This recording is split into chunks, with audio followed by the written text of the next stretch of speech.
Bagaimana cepat mengingat sesuatu? Itu yang ditampilkan oleh Quran. Kalau Anda ingin mengeksplor potensi pengetahuan sampai jadi luar biasa, maka Allah mengajarkan cara-cara itu yang akan dibahas. Cuman masalahnya, waktu kita itu tinggal 5 menit lagi. Itu masalahnya. Padahal saya ingin kasih contoh nih.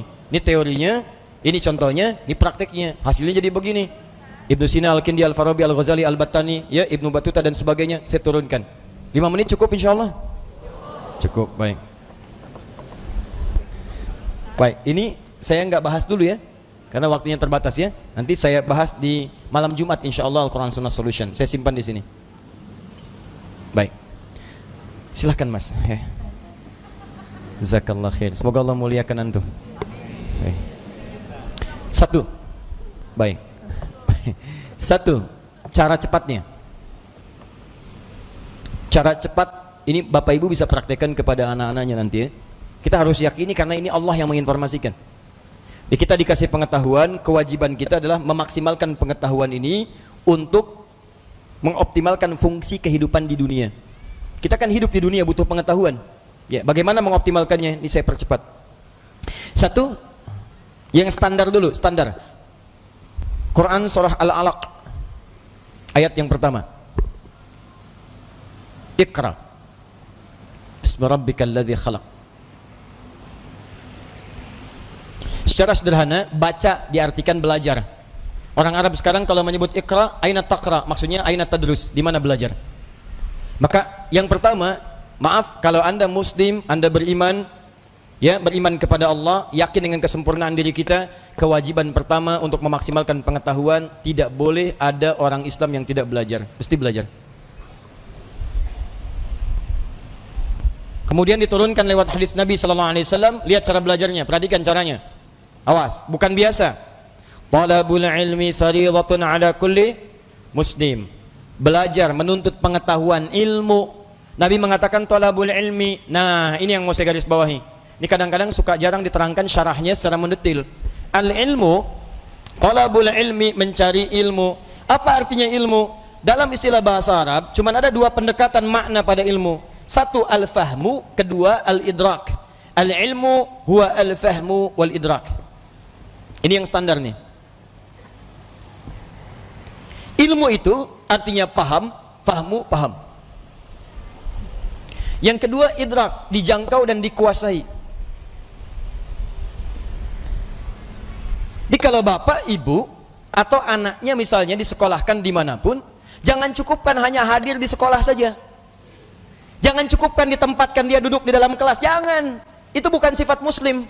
Sifat muslim itu ketika belajar, cek kembali, paham nggak yang dipelajari? Dikuasai nggak pengetahuannya? Jadi jangan biarkan Anda datang cuma ke kampus, ke sekolah untuk duduk, apalagi duduk paling belakang, nggak mau nanya, terus pulang. Lihat, pelajari, pahami. Kenapa rumusnya begini? Kenapa fisika begini? Kenapa hukum gaya F1 sama dengan F2?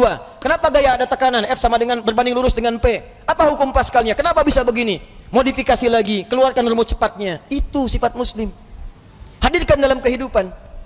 Ya, jadi apa yang Anda ingin pelajari, jangan cukupkan sampai dengan tahu, kita mesti paham. Apalagi yang dipelajari adalah ilmu-ilmu agama, maka berubah kalimatnya langsung dari fahmu jadi fiqhun, fikih.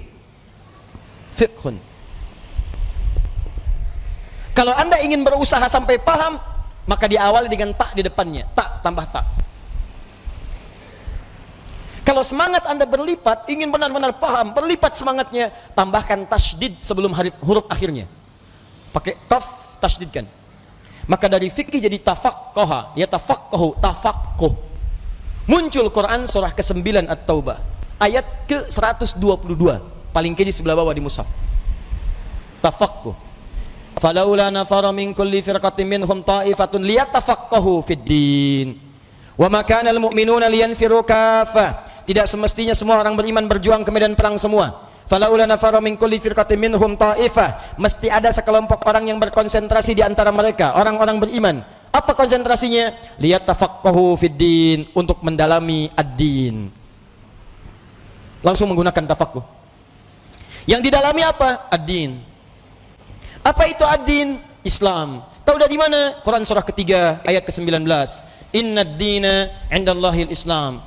Apa itu Islam? Islam turunan-turunan dari amalan. Pokoknya ada 5. Di hadis Muslim, nomor hadis yang ke-8, riwayat Umar bin Khattab radhiyallahu taala anhu. Dari mulai syahadat, dari mulai salat, dari mulai zakat, dari mulai puasa sampai dengan haji.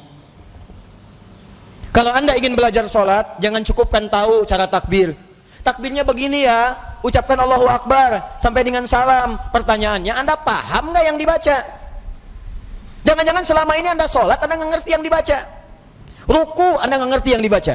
Sujud ibu tidak paham yang dibacakan. Duduk di antara 2 sujud berdoa tapi nggak ngerti doanya. Bagaimana bisa khusyuk dalam sholat? Bagaimana doa Anda bisa dikabulkan kalau Anda nggak ngerti yang dilakukan? Anda kerja urusan dunia saja, Anda sampai sekolah supaya paham Pak. Ikut training, stadium general, macam-macam supaya paham pekerjaan. Begitu Anda kerja, terima gaji 10 juta, meninggal. Ini urusan akhirat abadi kita. Dibawa sampai ke akhirat, kita yakini itu. Masa urusan akhirat kita biasa-biasa aja? Tuh lihat Abu Bakar, sahabat Nabi, kurang apa lagi? Sahabat Nabi, dari awal, mertua Nabi, hidupnya dengan Nabi, hijrahnya mendampingi Nabi, wafatnya dikubur di samping Nabi. Saking pahamnya dengan sholat, takbir, Allahu Akbar, gemetaran tangannya. Ditanya kenapa? Saya mengatakan Allahu Akbar, saya komitmen Allah yang paling besar, tapi saya takut ketika mengucapkan itu, saya pernah merasa besar dalam kehidupan. Sombong dari orang lain. Merasa besar kepala dalam pasangan, merasa yang paling hebat dalam kehidupan, atau yang paling khusyuk dalam sholat. Saya takut, gemetaran Pak, saking pahamnya Allahu Akbar. Kita beda tipis tuh, ke puncak subuh-subuh gemetaran juga. Ya kita mau sampai kapan sholat gak paham? Haji itu, dari sekian yang haji berangkat, paham gak yang dikerjakan? Tawaf dibaca bolak-balik, ngerti gak? Paham gak bacaannya? Saya kadang-kadang suka merasa sedih nih kalau situasi tawaf itu. Kenapa sih travel tidak mengajarkan sesuatu yang maksimal? Ayo, Anda akan ditanya oleh Allah Subhanahu wa taala. Mereka tuh sudah jual kebunnya, ada jual tanahnya, ada jual pakaian-pakaian untuk datang ke sana. Mereka punya hak untuk berhaji dengan benar. Jangan bebani dengan sesuatu yang tidak ada maksimal gitu. Itu kan doa tawaf cuma 2. Doa tawaf itu 2, Pak. 1 dari Hajar Aswad ke Maqam Ibrahim. Subhanallah, walhamdulillah, wala ilaha illallah, wallahu akbar. Itu ada kisahnya. Kalau bacanya benar, maka Allah akan anugerahkan jawaban doa setiap yang diminta, seperti Allah mengabulkan permintaan Nabi Ibrahim. Itu ada di surah Maryam kisahnya. Ada. Dari ayat 47 sampai ayat 50-nya. Ada kisahnya. Makanya kita berhenti di Maqam Ibrahim. Dari Maqam Ibrahim sampai dengan ke Rukun Yamani, bebas mau minta apa aja. Nggak ada doa spesifik. Bahkan boleh pakai bahasa Indonesia. Karena itu kita ditunggu. Makanya belajar dulu fikihnya. Ini saya bacanya gimana cara bacanya ini, subhanallah, alhamdulillah. Begitu Anda sampai Maqam Ibrahim, baca senyamannya. Minta, ada doa untuk orang tua. Mungkin ibu Anda sedang meninggal dunia, dia butuh doa. Ayah Anda di alam kubur butuh doa. Ayah Anda hidup butuh doa. Tetangga Anda, anak Anda, istri Anda. Itu kan kita mintakan. Sampai ke Rukun Yamani, ke Hajar Aswad, doanya kemudian oleh Allah Subhanahu wa taala diarahkan kepada yang maksimal. Diseleksi lagi yang tadi, jangan-jangan minta tapi bukan kebutuhan, cuman keinginan, nggak ada maslahat. Makanya diarahkan kepada yang manfaat dunia dan manfaat akhirat. Rabbana atina fid dunya hasanah wa fil akhirati hasanah wa qina adzabannar. Sampai situ. Jadi yang tadi Anda minta itu benar nggak urusan dunianya? Jangan-jangan minta tapi nggak maslahat dunia. Maka oleh Allah yang bagus dunianya diberikan, yang ada maslahat akhiratnya diberikan, yang kurang baik diganti dengan yang lebih baik. Begitu caranya. Kasihan kadang muter sampai lupa berapa putaran yang sudah dilalui. Ya, ada kisah hebat nih, saya sambil menutup sedikit. Tapi ini tidak harus ditiru caranya, tapi bagus sebetulnya contoh untuk kita. Ada anak muda Bu datang ke Ka'bah. Dia belum nikah tuh, cari dodo sampai ke sana. Sampai di Multazam, dia berdoa. Benar, pakai bahasa dia ngerti. Coba mungkin caranya tidak harus seperti ini, ya. Ya Allah, hamba datang ke sini ya Allah untuk memohon kepadamu jodoh. Saya sudah berusaha sampai datang ke Ka'bah ini ya Allah, mohon kabulkan, berikan saya jodoh yang terbaik ya Allah. Tiba-tiba di sampingnya datang perempuan tinggi, putih, hidung mancung, langsung ditunjuk, kayak gini ya Allah. Kayak gini si contoh. Tapi betul Bu, habis itu dia pulang, dia nikah, walaupun bukan dengan yang tadi. Dia nikah karena permintaan dia sesuai dengan apa yang dia butuhkan. Ya, kenapa kita nggak minta dengan bahasa kita? Ada yang lebih unik, datang dia ke situ, bawa catatan. Ya Allah, hamba datang kemari banyak hutang ya Allah. Engkau maha tahu dengan keadaan hamba. Banyak hutangnya, tidak Anda sebutkan. Engkau juga paham. Tapi kalau tidak percaya, ini catatannya. Tempelin. Ada. Ya. Yang mau saya katakan adalah teman-teman sekalian, ini al-ilmu wal fahmu wal idrak.